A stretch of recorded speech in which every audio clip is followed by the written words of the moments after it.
कार्तिक माह की शुक्ल पक्ष की प्रतिपदा को गोवर्धन पूजा का पर्व मनाया जाता है। गोवर्धन पर्वत को गिरिराज महाराज के नाम से भी जाना जाता है और इन्हें साक्षात श्री कृष्ण का स्वरूप भी माना गया है। यह तो सभी लोग जानते हैं कि श्री कृष्ण ने गोवर्धन पर्वत को अपनी उंगली पर उठाया था, परंतु बहुत कम लोग यह बात जानते हैं कि हनुमान जी ने भी गोवर्धन पर्वत को अपने हाथों पर उठाया था। क्या है ये रहस्य? तो चलिए जानते हैं। नमस्कार दोस्तों, मैं नेहा अपने चैनल तरंग पर आप सभी का हार्दिक स्वागत करती हूँ। हनुमान जी के कारण ही श्री कृष्ण ने गोवर्धन पर्वत को अपनी उंगली पर धारण किया था। और ऐसा क्या हुआ था जो हनुमान जी को गोवर्धन पर्वत को अपने हाथों पर उठाना पड़ा? पौराणिक मान्यता के अनुसार त्रेता युग में भगवान राम ने अवतार लिया था। उन्हें इस युग में 14 वर्ष का वनवास भी काटना पड़ा। इस दौरान रावण ने माता सीता का हरण कर लिया और उनको अपने साथ लंका ले गया। माता सीता को रावण की कैद से छुड़ाने के लिए भगवान राम लंका जाने के रास्ते पर चल दिए, परंतु रास्ते में जो समंदर पड़ा उसे लांघने के लिए भगवान राम को उसके ऊपर एक विशाल सेतु बनाना पड़ा, जिसके लिए भगवान श्री राम ने वानर सेना का सहारा लिया। वानर सेना ने भगवान श्री राम के नेतृत्व में उस विशाल समंदर के ऊपर एक विशाल सेतु बनाया। सेतु बनाने के लिए वानर सेना ने हर पत्थर के ऊपर राम नाम लिखकर समंदर में डालते रहे। कितने पहाड़ समंदर में डाले गए इसकी कोई गिनती नहीं थी। सेतु निर्माण के लिए और पहाड़ों की आवश्यकता थी, जिसे लेने के लिए हनुमान जी और अन्य वानर सेना अपने अपने रास्तों पर चल दी। हनुमान जी हिमालय की ओर चल पड़े।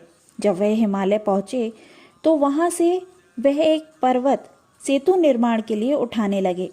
जैसे ही उन्होंने उस पर्वत को उठाने का प्रयास किया, हनुमान जी का आधा शरीर पत्थर का हो गया। वह पर्वत गोवर्धन पर्वत था। तभी हनुमान जी ने गोवर्धन पर्वत से कहा कि हे पर्वतराज, मैं आपको भगवान राम के कार्य हेतु ले जाने आया हूँ। प्रभु राम एक सेतु का निर्माण कर रहे हैं, मैं उसी कार्य के लिए जा रहा हूँ। तभी पर्वतराज गोवर्धन ने हनुमान जी से एक वचन मांगा। उन्होंने कहा कि आप मुझे वचन दें कि आप मुझे भगवान राम के कर कमलों के स्पर्श का सुख अवश्य दिलवाएंगे। तब हनुमान जी ने गोवर्धन पर्वत को वचन दिया कि स्वयं राम जी आपका स्पर्श करेंगे। इस वचन के तत्पश्चात पर्वतराज गोवर्धन हनुमान जी के साथ जाने के लिए तैयार हो गए। परंतु जब वह मार्ग में ही थे, तभी भगवान राम ने ये आदेश दिया कि सेतु निर्माण का कार्य पूर्ण हो चुका है। जो भी सेना शिलाएं लेकर आ रही है, वह उन शिलाओं को वहीं पर रख दे जहां पर वह हैं। फिर हनुमान जी पर्वतराज को वहीं रखने लगे। तो पर्वतराज गोवर्धन ने हनुमान जी को उनका वचन स्मरण कराया।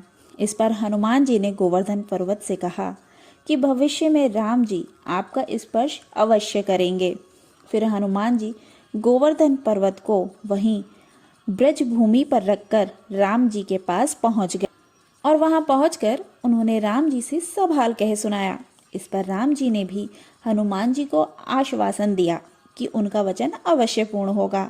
आने वाले द्वापर युग में जब मेरा अगला अवतार होगा तो मैं स्वयं गोवर्धन के पास जाऊंगा। तब पर्वत श्रेष्ठ गोवर्धन को मेरा स्पर्श अवश्य प्राप्त होगा। इतना ही नहीं, तब मैं उनको अपनी अंगुली पर भी धारण करूंगा और तब मैं स्वयं गोवर्धन के नाम से भी जाना जाऊंगा।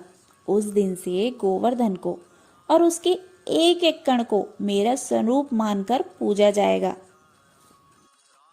तो दोस्तों, ये जानकारी आपको कैसी लगी? अपने व्यूज़ मेरे वीडियो के कमेंट सेक्शन में शेयर कीजिए, मेरे वीडियो को लाइक कीजिए, मेरे चैनल को सब्सक्राइब कीजिए और नेक्स्ट वीडियो के नोटिफिकेशंस आपको मिलते रहें, इसके लिए बेल आइकन के बटन को दबाना मत भूलिए। नमस्कार।